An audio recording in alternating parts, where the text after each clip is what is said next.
Hello guys! Good day po sa inyong lahat. Isang mapagpalang araw po. Ayan, sa video po natin ngayon ay magpiprito lang po tayo ng isda. No? Ang isda po na yan ay kung tawagin ay galunggong o mas kilala natin sa tawag na Gigi. Ayan, piprituhin lang po natin yan kasi mamaya ay may gagawin pa tayo dyan.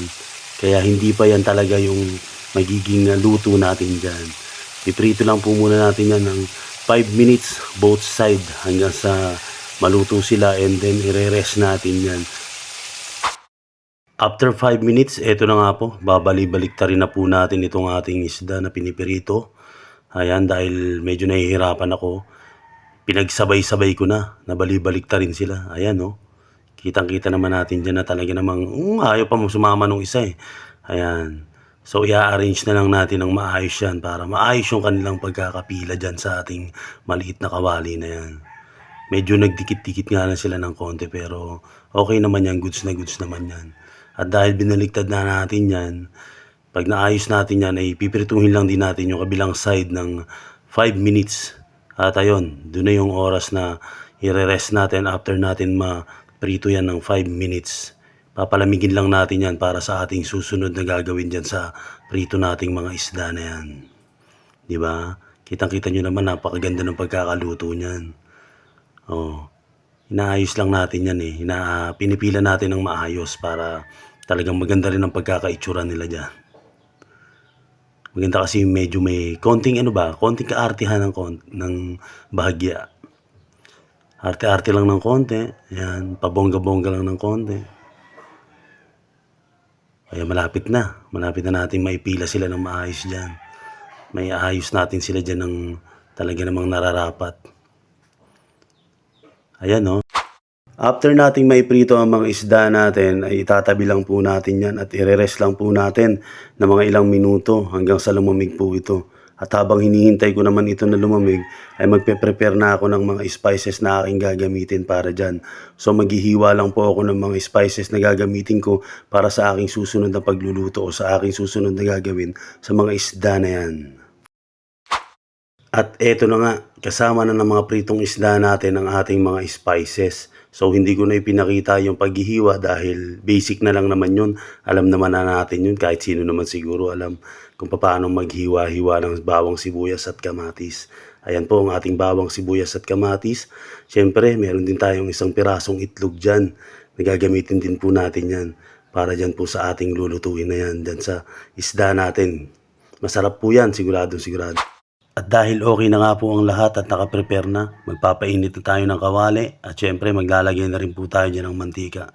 Paiinitin lang natin yung mantika natin at kapag mainit na ilalagay na natin or igigisa na natin yung ating mga spices dyan gaya ng bawang, sibuyas at kamatis. Ang una nating ilalagay dyan syempre ay ang ating bawang.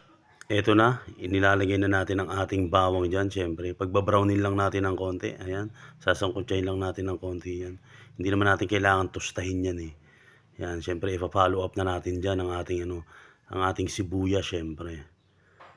Isa pa sa nagpapasarap ng mga ginigisa. Yan, nilagay na natin ang ating sibuyas. At pagbabrownin lang din natin, gaya lang din sa bawang, ganun lang, simple lang, hindi natin masyadong susunugin dahil mapait naman kapag sinunog natin yan. So ayan, sangkutsa lang ng sangkutsa hanggang sa maging okay na yan lahat. At kapag okay na yan, syempre, susunod na natin dyan ang ating kamatis. Wala nang iba pa, syempre. Yun lang, napakasimple lang nitong ating niluluto na ito. Talaga namang lang, simpleng-simple pero masarap, no? Masarap to. Sana nga maipatikim ko sa inyo itong niluluto ko na ito. Ayan, syempre, sangkutsa lang ng sangkutsa hanggang sa madurog at maging okay na yung ating mga sibuyas at bawang dyan. At eto na, ilalagay na po natin ang ating kamatis. Yung kamatis naman natin mas maganda kung halimbawa gagawin nyo itong luto na ito dyan sa inyo. Yung pula na, no? Huwag yung medyo maniba or mahilaw-hilaw pa. No, mas maganda yung pula para mas mabilis nating mapalambot. Tsaka mapakatas. Yun lang naman ang habol natin dyan sa kamatis eh. Mapakatas natin dahil napakasarap ng linamnam at lasa ng kamatis talaga. Isama mo pa yung bawang at sibuyas na main spices sa ating mga niluluto. Talaga namang pag wala yung bawang at sibuyas na yan, syempre isama mo pa yung kamatis, pati ang sili, talaga namang wala, hindi masarap ang lutuin, Ewan ba kung bakit talaga namang kailangan na kailangan sila sa mga lutuin. Talaga namang nagpapasarap sila. Kaya napakasarap ng buhay, ng pagkain kapag meron tayong bawang sibuyas at kamatis sa ating mga lutuin. At habang hinihintay nating maluto or lumambot yung ating ginigisa, ay ito, mag-bake na muna tayo ng itlog. Yung pinakita kong itlog kanina, ito na siya. So naglagay na rin tayo dyan ng konting asin sa itlog na yan. Nang sa ganun ay hindi naman masyadong maalat yung ating lulutuin, no? At syempre, ito na yung ating ginigisa. Ang gagawin lang natin dyan ay gigisa-gisahin lang ulit, no? Sasangkutsahin lang natin yan at palalambutin pa. Palalabasin natin yung katas ng ating mga bawang sibuyas at kamatis na yan. Ayan, pipit-pitin lang natin para mas mabilis siyang lumabas, no? Mas mabilis na lumabas yung kanilang mga katas. At mag-ano tayo dyan, mag-additional tayo dyan ng patis, no? Optional lang naman yun, kung gusto nyo lang naman. Ayan, kung ako kasi parang mas masarap talaga pag may patis, may konting linamnam pa na naman gagaling sa ating patis. Yan, pwede nyo itong gayahin sa inyo. Oo, napakadali lang naman ito kasi simpleng-simple lang naman yung ating pagluluto. Hindi naman tayo bongga o magluto kasi tayo-tayo lang naman eh. Konti-konti lang naman tayo. Kaya sana soon makabisita ako sa inyo at mapagluto ko kayo. Ayan, nakapaglagay na tayo ng patis dyan sa ating ginigisa. At isusunod natin dyan yung ating siling haba. Ayan. Hindi ko pinakita sa inyo yung siling haba. Ano? Ayan, magtaktak na muna tayo ng Ajinomoto. Ajinomoto, baka naman. Ayan na, syempre. Dahil hinihintay natin medyo ma-dissolve yung ating mga nilagay, no? Matunaw at kumapit yung mga lasa dyan sa ating bawang sibuyas. Eh yan, pipit-pitin nating maigi. Yung ating ginigisa na yan. O, diba? Tsura pa lang yan, no? Yan pa lang, di ba? Talaga namang napakasarap na. Kung naaamoy nyo lang, talaga naman magugutom na kayo sa amoy pa lang. Yan pa nga lang, pwede nang gawing ulam eh. Oo, sa totoo lang po. Ayan, syempre, sana po nag-i-enjoy kayo sa inyong napapanood. Ha? At kung nagugustuhan nyo po itong video natin ngayon, ay huwag nyo po sana kalimutang i-like, syempre.